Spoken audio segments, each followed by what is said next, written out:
We're so excited to be here, and we have with us Chris Baréz-Brown. Chris, introduce yourself. Hi everyone, so I'm Chris Baréz-Brown. I'm the founder of Upping Your Elvis, and I'm here to do a keynote today to open up the big event. That's great, and you will be talking about what today? Give us a little tiny bit of a sneak preview as they come along upstairs. Sure, so my expertise is energy. I believe if you get the energy right in business, everything becomes easy.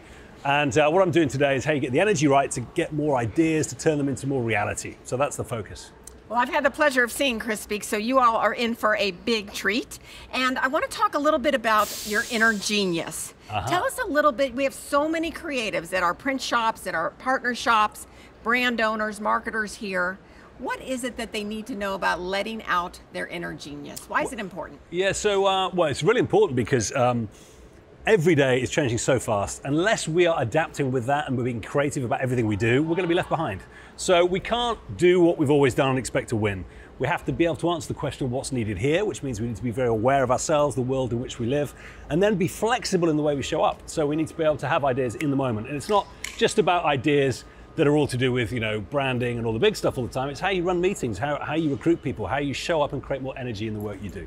So a few tips for people to share. How would they get some of that energy to do things differently than they've always done it before? Good question. Well, the first thing is what we need to learn to do is access more of our subconscious.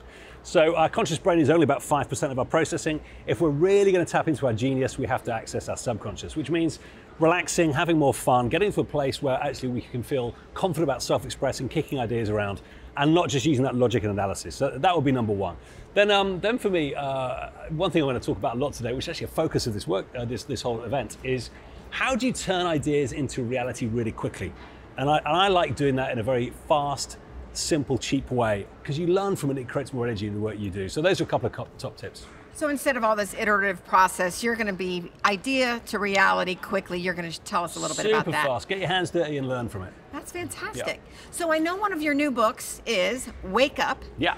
And living a life where we're awake, which is thrilling to me. Anyone who likes to learn wants to live an awake life. Can you tell us a little bit about the impetus for that book, what we can learn from it?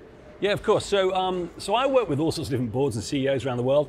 And if I get them to describe their lives to me, I say, tell me how you start. They say, well, I'll get to the office. I say, no. When you wake up, what do you do? And you can imagine 9 times out of 10, I look at my email. If it's not in bed, it's in the bathroom or over breakfast, right? And then you get them to describe the rest of their life, and it's back-to-back meetings all the way through. And the next time they feel conscious and awake, they're back in bed. The day has happened to them. And if you say, what happened today? Half of them can't describe it. They don't know what's happened because actually they spent most of their time on autopilot. Okay. Now we've all experienced it ourselves. Usually when we drive long distances, we get in a car, we drive a long way. When we get to the destination, we can't remember large chunks of the journey, right? And it all happens because of the way our brain works. Now, our conscious brain is fantastic for logic and analysis. It's very good for learning things from first principles, but it uses loads of energy. So we save energy by switching to our subconscious. Okay. Now, our subconscious works brilliantly by looking around us and saying, have I seen something like this before? If it looks vaguely familiar, and assume it's exactly the same as last time, and we're going to behave in exactly the same way. So you get in the car, it goes steering wheel, seat, road, I've got this. Switches to subconscious, and it saves a ton of energy. Now, brilliant for driving long distances. The problem is it happens every day of our life at work as well. Every time we go to the same office, sit at the same desk, do the same stuff, subconscious kicks in. Next thing you know, you're living on autopilot. Now, autopilot is good for saving energy, but it's rubbish for answering the question, what's needed here? Because when you answer that question on autopilot, the answer is what I did last time, and I ain't gonna win.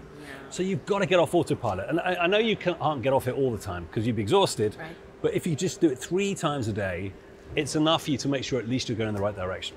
So your book gives us some tips about how to get off autopilot, take those times 3 times a day and do that? Absolutely. It's got about, I think, 50, 60 different top tips and things there.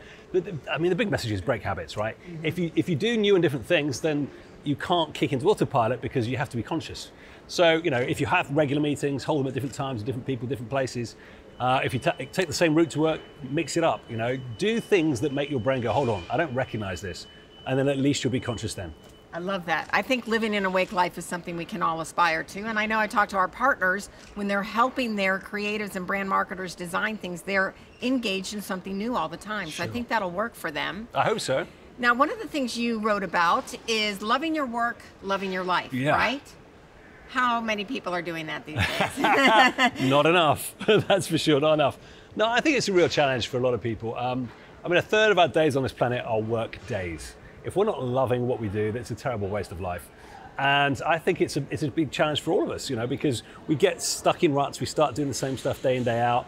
We start to emulate the people around us. And therefore, it's very easy for us to detach from what makes us unique and special and stop actually feeding ourselves the energy we need to do great stuff. So it's a big focus of mine because, again, if we get the energy right, business is actually really good fun and it's really easy. If you get the energy wrong, it's tough. So can you do this for me, maybe without using any client names? Can you tell us a little bit of an example? Because I know you do workshops all the time. Sure. You go into one of the workshops, you go into one of the organizations, you see their energy, you see what they're doing, are they on autopilot?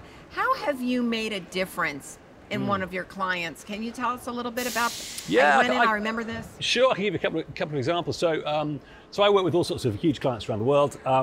One thing that I have done that still surprises the hell out of me is that when people have one-on-ones or team meetings or town halls, invariably they don't set them up. You know, it's amazing how many times people sit in meetings and after being in there for 15 minutes, they don't know why they're there. Wow. Okay, so we've got some very simple principles about how you make sure that every interaction works. And we call it getting the setup right. And it's all about getting clear on why you're there, what behaviors you need, what the energy should be for you to deliver it. But it's amazing how many big companies who are incredibly professional, incredibly good, just don't do that. And then they wonder why they've got these problems with energy. Another classic, I've just been working with a big financial services company and from board down, 3,500 people. And it amazes me that people book a meeting from 9 till 10, then another one from 10 to 11, and then they wonder why their life has just gone down the pan. Unless you can time travel, that's not going to work, right? So just learning how to manage your time more effectively so that actually your energy works. Because you know what, we can't pay attention for that long.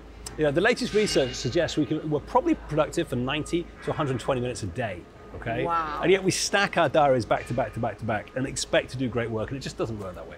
Do you have suggestions for what people need to do in between those times? I guess you have to like shake off the last meeting, reset your own frame of mind. Absolutely, and it's about working to our biorhythms. So I was over in Basel last summer and I was working over there and a guy from a big pharma company came up to me. Said, Chris, you know, I haven't seen you for 3 years. Last time we worked together, you changed my life. And I was like, well, I like this. Tell me how. And he was like, well, look, I heard how you manage your time and I've kind of done my version. And this guy, he runs massive drug development projects. Oh, yes. Mm-hmm. And he's realized that he has two main things he's doing. Like one thing is, there's lots of deep thinking, lots of creativity, lots of data, lots of analysis, and he really needs to have some time and space to do that well. Right. The second thing he has to do is he has to manage all his teams. Now, what he was doing was he was turning up to the office and just doing them all day long, just mixing them all up. But they take two very different energies and two very different behaviors, right? Absolutely. So what he now does is he wakes up in the morning, walks the dog, very important. The walking the dog is so you can get out into nature and just get clear on what it is you're trying to do. Okay. Because so often we just get dragged into busyness without knowing what we're supposed to deliver. Then he spends the whole morning working at home, doing the deep stuff. All right, so the thinking, the creative, the analysis, all that stuff. Okay. And then he goes into the office and he does all his meetings. He reckons he's 500% more effective as a result. Wow. Because what he's done is he's worked his own biorhythms and the needs of his job, and therefore he gets his energy right. Now, I think we can all learn from that. We can all learn how to make our energy work better for the work we do instead of just going to the stuff that shouts loudest and makes us most busy. You know what, so I'm picturing some of our PSPs who run companies, they run lots of projects, they have to be creative when they're working with a client, then they have to manage their teams and operators, right? This is excellent advice for how we might separate the time in our tasks based on what we need to get done, the type of thinking we need to get done. That's really great.